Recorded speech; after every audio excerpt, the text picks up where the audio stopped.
the time.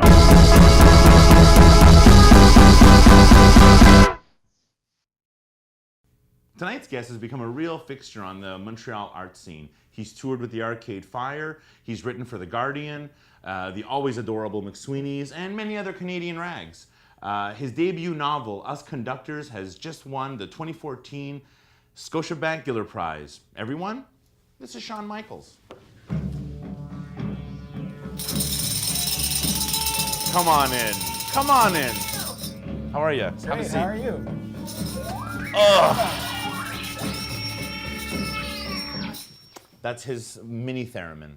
It's a fake theremin. Sounds good. Yeah, right? Yeah, I wish I could have that following me around all the time. I don't have the other hand control with all the With vibrations. volume, Well, yeah. you're rich now. You have $100,000. I could hire you to follow me around all the time. Tony, $100,000. He'll follow you for the next 20 years. 20 years. I was, I won $100,000. It's amazing. It's hard for me to utter those words, and so I've been saying that I could live on that for like 10 years in Montreal, no problem. Yeah. I spoke to a journalist in Calgary who was interviewing me, and they were like, "Wow, you could live on that for 6 months. Like, you got it made now." It's like, oh boy, Calgary. Actually, you know what? Don't stop telling people yeah. that they can live for so little No. here, because all we get is bums. Musicians and shitheads. That's who moved to Montreal. No doctors, no engineers, God knows no oil magnates. That's true. You know, so But wait, change- you want to encourage more? You want more oil magnates? Well, maybe some doctors. Yeah, doctors would be You know, I good. wouldn't mind a doctor. I wouldn't mind checking out this horrible tumor growing on the back of my throat. You know, and you've been writing music criticism for years. Yeah. You know, so you know every band, and they're dirtbags. Yeah, they're not. They can't really be trusted. No. No. Oh no. I mean, they're also some of them are the most lovely people, but No, you don't trust. You don't want to trust your loved ones. oh God, Then no. They can just put the knife a little bit deeper. God, you have some real issues. There's some real Tis hard the season. times. Yeah. Yeah. Are you married? I am. You're married. Yeah. I'm So your married. wife gets half of that, anyways. Well, hopefully she won't watch this. Yeah. No, she doesn't know you have Yeah, money. She yeah, doesn't know you have exactly. money yet. Kept her at home. She's at home flouring her face in cocaine right now. Oh, I wonder when Sheen will be home. Sheen, that's how you pronounce your name. Yeah. It's all how Sheen you do it. Michaels. Yeah. Hey, Old country. I want to talk about the book, but before we do, there's something that really, really bothers me. And it's the fact that the once prestigious Giller Prize is still obviously recognizing great work. It's a beautifully, tenderly written book. I loved it. At least half of it. I read half of it.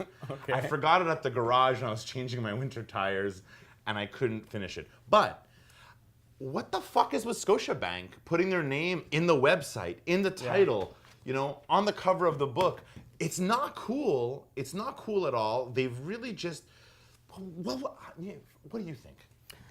Well, I can't. I mean, with Scotiabank's help, the Giller like doubled its prize purse this year. So I can't. Like, I'm not really in a position. Also to, doubled how much you can be taxed. Big deal. It means nothing. It's tax free. In You fact. son of a bitch. Yeah. You called me out on that.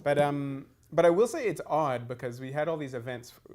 The short list, the finalists for the prize, 6 of us, and we were traveling around the country doing these reading events and.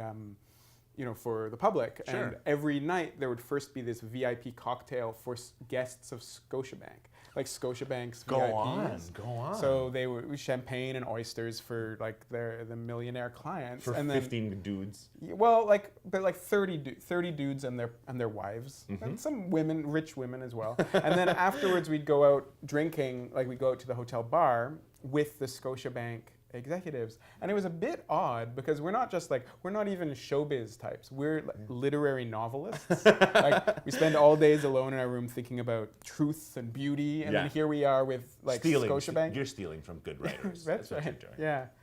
So that was a bit weird. It is weird. It is weird. I just think it's a way for corporations to, I don't know, saddle up and make, you're right, the literary novel, which is already in jeopardy, I think, you know. But, you know, and it makes it less dangerous, you know? To be a novelist. You know? Yeah, I think attaching a corporation to a makes prize. it seem less dangerous. Yeah, well, it makes books less dangerous. Right. And books are dangerous. Yeah, that's true. But like I don't know. It's very hard to scrape by as a writer nowadays, like God. with most things, and writing is particularly hard because it takes so long to get you have to write a whole book before anyone buys it, like before a publisher takes it on. So it really takes a lot. So on the other hand, I think that like private investment and patronage, like there is a role for that. But do they need to put their name on it? Yeah, That's what I'm saying. Isn't their name right on the cover? Their name is right, Scotiabank Giller Prize winner. And this is a reprint. Yeah. I'll show the book later, don't worry. Okay. But it makes me want to puke. It makes me want to puke because once upon a time, Rockefeller, real piece of shit, but he didn't put his name on everything. Everything he funded. Yeah, because then it would be called like New Rockefeller York, because he owns half the city, right? So I guess that's what bugged me. And you're right, writing a novel is difficult. What was your process? Well, this book, I mostly wrote the whole thing at Cafe Olympico on St. Viator Street in the mornings. In the afternoons, I did my music journalism for money, and then in the mornings, I just wrote about this Russian inventor. Just every day. Tell us a little about the book. It's the story of Lev Sergeyevich Termin, who is the inventor of the theremin. And creepy instrument. It's a creepy, strange instrument played only with your hands in the air without touching anything. The first electronic instrument. Yeah, or one of the very, very first. The electronic sackbut. What's a sackbut? It's the first electronic instrument. Really? It's by a Canadian inventor, but that's what people will look up later. Sackbut is not. I can see why it didn't catch on. It didn't catch on. Oh, what do you play, sir? The sack. The electric dong bag was also not popular. Is there an acoustic sackbut? Sackbut? Yeah, the electronics. It was a Canadian inventor. They make you learn about him in music history. Has the word butt in it? Yeah, the sackbut. The electronic sackbut. I smell a sequel, Sheen. Someone call Scotiabank. Someone call Scotiabank. They'll put their name on That's it. Right. The Scotiabank sackbut. It works. It works. It works. So you were telling us about the novel. Right. It's the story of this inventor who, if you read the first half of the book, it's all about him living the high life in New York. And then the second half of the book follows what happened to Termin later in his life in the 30s when he went back to Russia and was sent to a gulag. The bad days. Yeah. It was a rough time. So he was both an inventor and a musician and a spy. And in my book, he's a kung fu practitioner. Is that a fact? Because this is thoroughly researched. You can feel it. You can feel you were in the library, getting information, but not the kung fu thing? Kung fu's totally made up. Oh, really? No, that was a good totally addition. Thank you. That was very good. No, I just like the idea of like a book that's like a melancholic, contemplative novel with some like karate murder in it. Yeah. I mean, not karate, it's kung fu, I should. Yeah, it's different. The kung fu people will be mad and then... It's true. And the karate people, because it's karate. And I don't want both those gangs mad at me. Is it karate? I don't know. It seems like a bunch of baloney to me. Bologna. Yeah. Bologna. The part that I like, you mentioned that the first half of the book is the high life. And yeah, I couldn't get over thinking, maybe it's me bashing the rich again, but boy, they had some class back then, huh? Yeah. They had a lot of class, the rich, really They were funding poor guys, scientists. There's a great part where they go to a cafeteria that's completely automated. Yeah, an automat. An automat, very cool. Man, the rich really knew how to live. Yeah, they did. They did. And then they forgot. They forgot. Now what do they want? What do they want from us now? Do the rich call you now that you're one of them? I did get an email 2 days ago from someone who wants me to have dinner with pay me to have dinner with him. Pay you to have dinner with him? Pay you? Yeah. Is this a pornographer? Well, he didn't sign, that wasn't in his email signature. No. Who's to say? It could have been a GIF. I haven't Googled it yet. Wow, so that's it, huh? So for a brief window. Are you going to do it? Are you going to do it? Yeah, probably. Really? Yeah, really? I think so. Yeah, you should.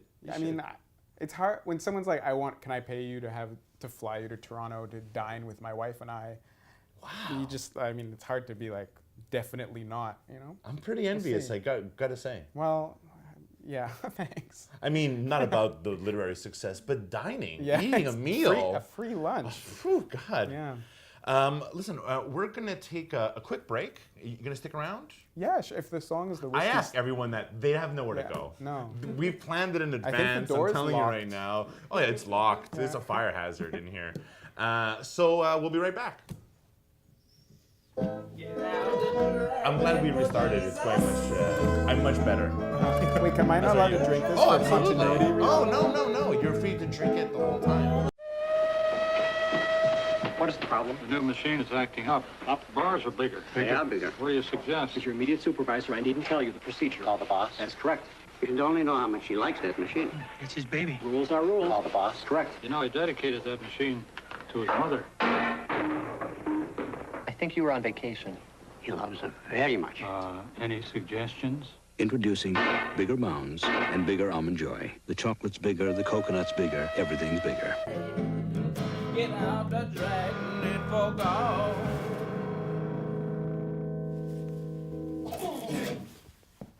And we're back with Shawn Michaels. Shawn Michaels. You know why? Because when you Google you, only two Shawn Michaels appear. You and the famous wrestler. Well, actually, I have to correct you because as someone who's Googled himself a lot, 3 Shawn Michaels appear. Go on. Myself, the wrestler whose name is not actually spelled the same as my name, and the other Shawn Michaels who's identically spelled, who is a extremely famous pornographer. Oh. Porn star. Oh. Yeah. An African American gentleman, I believe. Yeah, I see you're familiar. Well, I dabble in the arts, as you know. Yeah, I hope that the email about dining in Toronto was not sent to the wrong Shawn Michaels, now that I think about it. Oh, wow. That's going to be a great party. Imagine you show up there and they're like in leather gear and you're just, well, then again, I brought my book. You have a leather look. You have a leather look. Thanks. Tony Thanks. is bald as well. What are you talking about? It's just the light. It's just the way It's the way I did my hair today. At the Giller Gala, the TV broadcasted Giller night, we were all at these tables like eating dinner, and then dinner was over, and then the thing started. And without speaking to me, I'd done my CBC had done makeup a few hours before, but then for a refresh, without speaking to me, suddenly there were makeup artists applying unguents and powders to my head without, like, they just appeared beside, like Angel, poof, or just adding things and around me, everyone else is like, nobody, like no one's helping them. Right. And they didn't even, there was no consent discuss, like it was just something like someone was patting. Wow, no, because, but you know what I like about your baldness? Firstly, you wear it very well, but you don't shave your head. That's true, I don't. You don't shave your head. You don't go, right? Because we hate that, Tony. Right on. That's the coward's way out. Yeah. That's the coward's way out. Yeah, we hate that. We? Like men with hair? Is that the, we stylish model types. Okay. Yeah. All right. And we allow you into our brotherhood. Okay, so I'm a member of the we now. Like Woody Allen's bald, but he looks cool, right? Because he's got long hair. Like, you don't meet a lot of bald guys with long hair anymore. You know? You should grow it out. Maybe I will. You should grow. Are you gonna grow out the beard now that you're a novelist? No, I won't. No. You don't want to look like a recluse. No. Well, it's good for your image, maybe. Yeah. Who's the nicest person you've met since you become a millionaire? Millionaire. Yeah. Thousandaire. Yeah, thousandaire. Yes. Nicest person I've met. Well, I mean, it's a dumb thing to say, but the other finalists for this prize, including novelists like Miriam Toews, David Mesbogas, Francis Attani, they're lovely. So it was weird to meet, like, especially in that context where this is your competition. It's only we all knew, like, that's nice. So, it has nothing to do with us, the choice. The jury's going to make its dumb decision. Oh, come now. It was a great book. Well, thanks. But there Take were credit. many great books. But yet everyone was really, kind and nice to each other. And that was really nice. And now you're working on a book about wagers. Oh, I see. You see, I've done my some research. spies, You yeah. see, I've done my research. Uh-huh. And so I'm just wondering, I don't want to know about the book Yeah. because keep it to yourself. It's secret stuff. Do you have a sound for secrets? He doesn't. So I do. you don't. Okay, Okay. never mind. Okay, give me the secret Okay, sound. you ready? This is the secret sound. Secrets. Oh, And but I am curious. You're married, so I'm wondering, is your wife the first person that reads your pages, or do you have No. someone specific?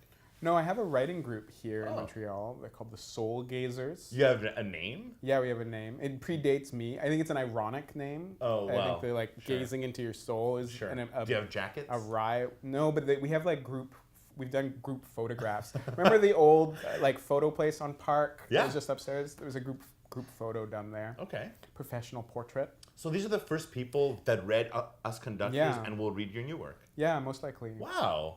Wow. And what's so special about their input?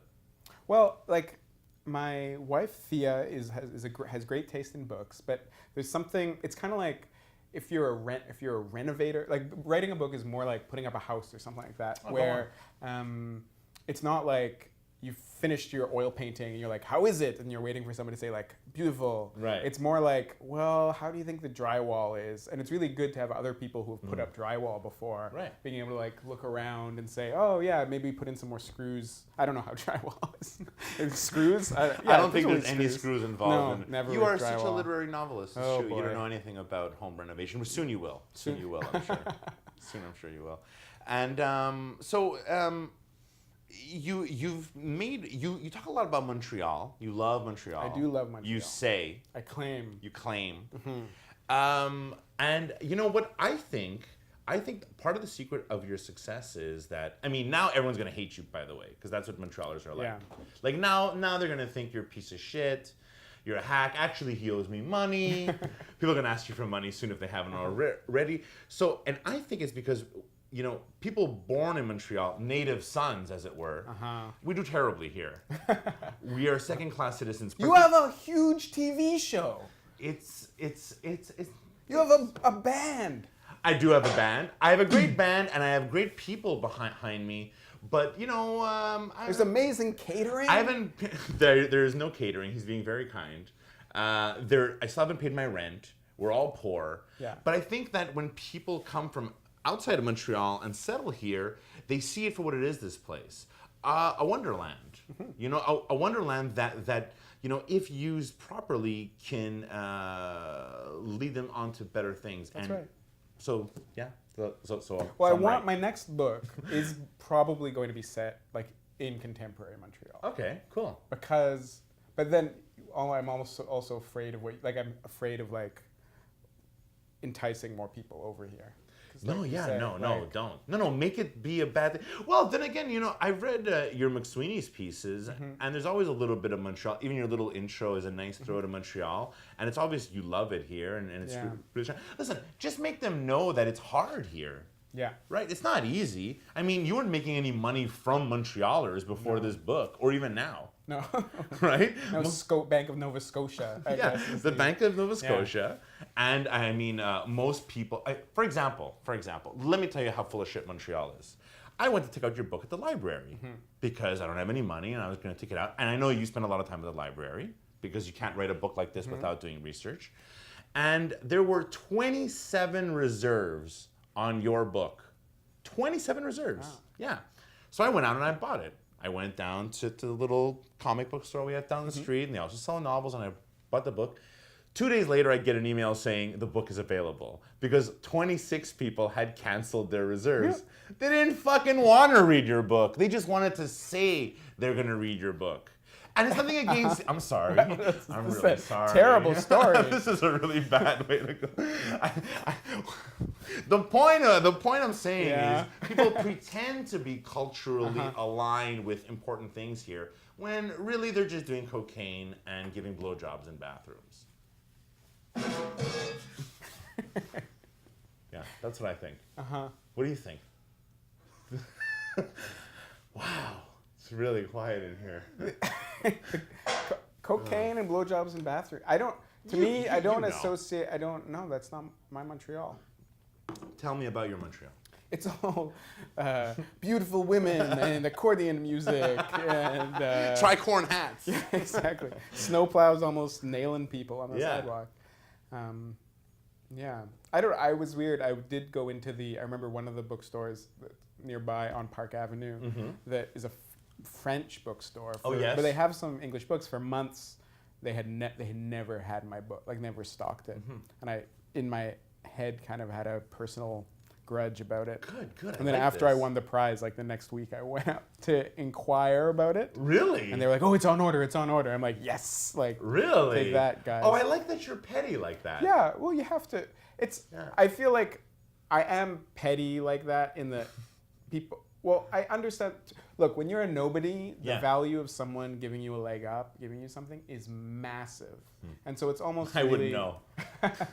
It's like the trickle down from. It's the corollary of that, which is like I really am so grateful to everyone who helps you out when you are a nobody, and thus I have a little bit of contempt for the people who only are interested in helping you when you've already made it, because that's when you don't need people's help as much. That's right. I mean, now you've written your own ticket, you know? Well, like for a couple years. I mean, a couple years. I don't know. Could be a movie. It's got kung fu. It's got Russians, rotten Russians in it. It's true. There's Russians. It's got a weird mystery novel element to it. It's a love story. In fact, the original title was awful. I'm glad you changed it. What was it again? Can you remind us of it? It's in the inside. It's something like, in which I seek the heart of Clara Rockmore, my one true love, greatest theremin player the world has ever seen. Woo! That's a mouthful, huh? It couldn't fit with the Scotiabank sticker. No, with the Scotia asked you to change it. Scotia asked you to change it. Well, listen, I'm really grateful to meet you. I'm super happy for you, man. Thank you. And I can't wait to read your next book, and I can't wait to finish this one. Oh, thanks very much. It was Thank a pleasure you. to be here. A real pleasure. And listen, have a banana. Oh, sweet. And have it when you get there. And, wherever you go. Wherever you rich types go. On that note, that's it, everybody. Good night. Thanks a lot, man. Really cool. Very, very cool. And I really am happy for you. Because I am a typical Montreal hater, so when I heard us conductors, what do you think? You think it's Dave fucking Eggers? Dave fucking Eggers? And then I picked it up. I'm like, I'm gonna hate this book. 16 pages in, I was like, this is a good read, man. Yeah, really. Thank you. Have you ever toyed with